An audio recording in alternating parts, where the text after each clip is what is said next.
This is a story of the Berlin Airlift, the operation carried out by the Royal Air Force and the United States Air Force to supply 2.25 million people of Berlin with food, coal, and other necessities of life. In June 1948, all road and rail communications between the Allied zones and the western sectors of Berlin were closed by the Russians. By the 28th of June, the only way into Berlin was by air, and the first RAF aircraft started this colossal undertaking. According to many predictions, an impossible one to maintain for any length of time, especially during winter. Aircraft began their ceaseless drone into blockaded Berlin, using all available airfields in the western zone.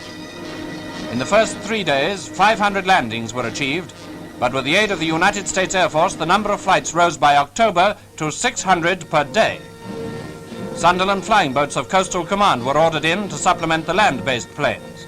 These took off from the Elbe at Hamburg and came down on one of Berlin's lakes. Food, still more food, and raw materials had to be poured across the aerial bridge into the blockaded city.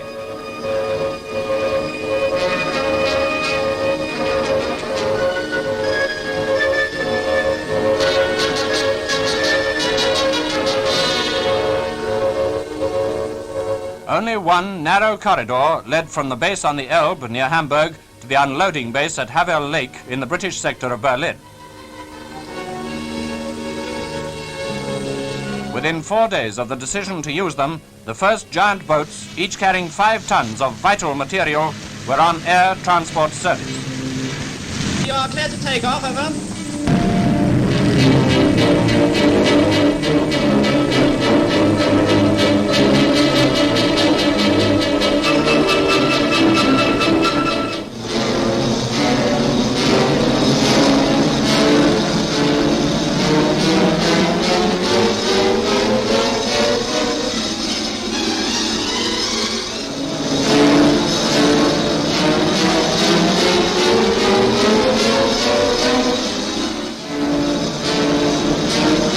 Soon winging their way daily over the port of Hamburg, destination Berlin. Jolly, jolly 6 months, I've got 6 months to last me all my life.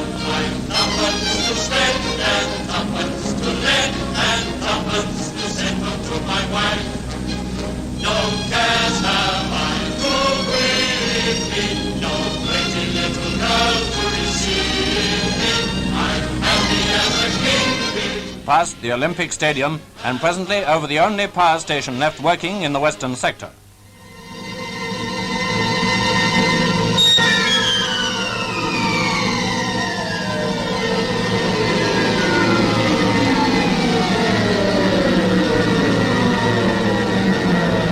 Immediately on landing, unloading commences, and the machines are prepared for the return journey.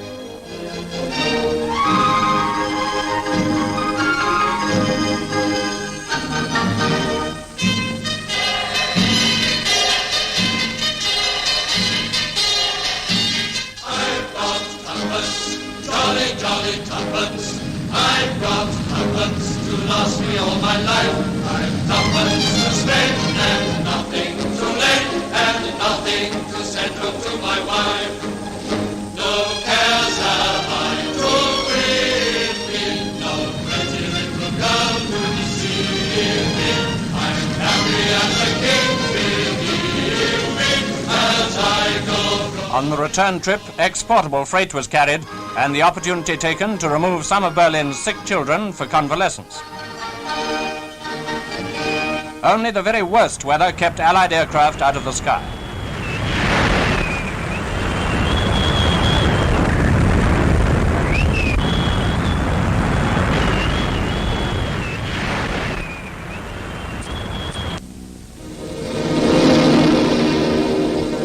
Even through storms and mists, the hazardous chain of supply went on.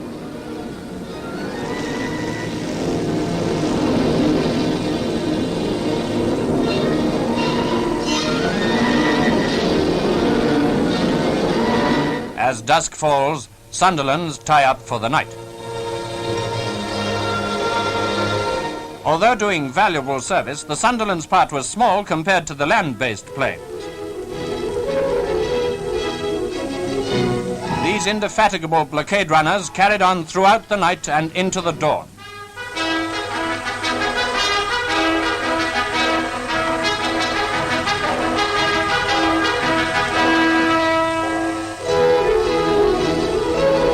Night and day, week after week, it was a case of more planes, more food, more raw materials, shipped without pause from 8 different airfields in the Western Zone.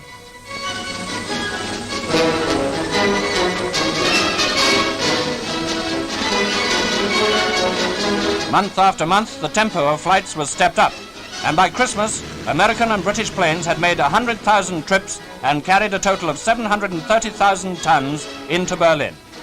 Even cars were transported. But coal, equally as vital to Berlin as bread, was the greatest load of all. Over 1 million tons have now been flown in. Hundreds of planes of all types and sizes, military and civil, were pressed into service. The RAF York, load 9 tons. The Halifax, over 6 tons. The Viking, over 3 tons.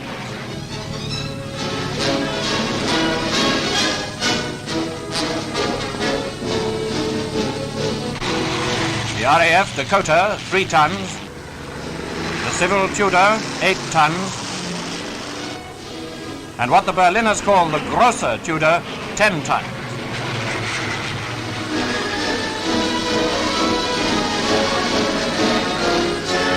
As an additional boost to the airlift, the RAF introduced its Hastings, each carrying over 9 tons.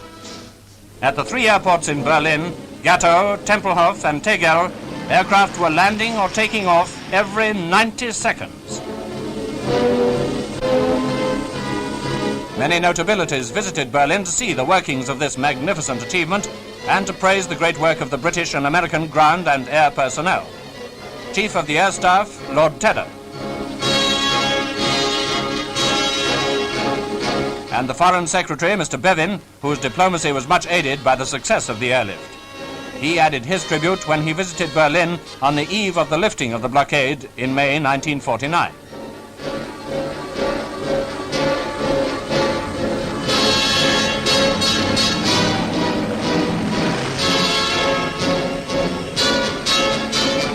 For 10 whole months, a ceaseless stream of Allied aircraft landed in Berlin, where Germans, supervised by British Army personnel, eagerly unloaded the vital supplies.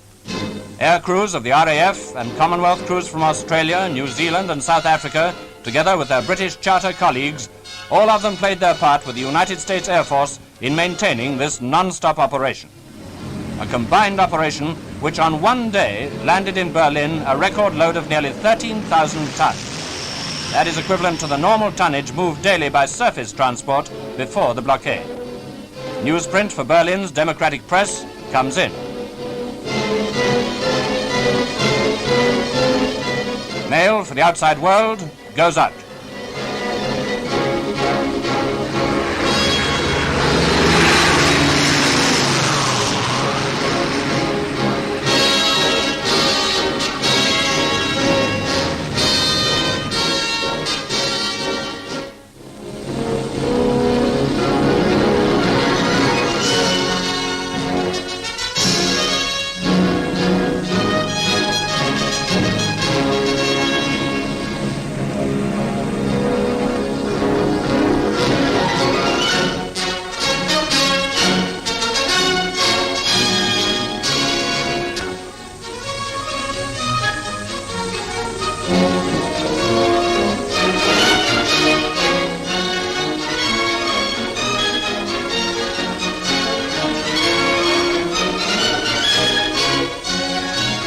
Yes, the life of Berlin has been maintained, but not without the loss of 43 airmen who gave their lives in this vital operation, the most outstanding transport achievement in the history of aviation.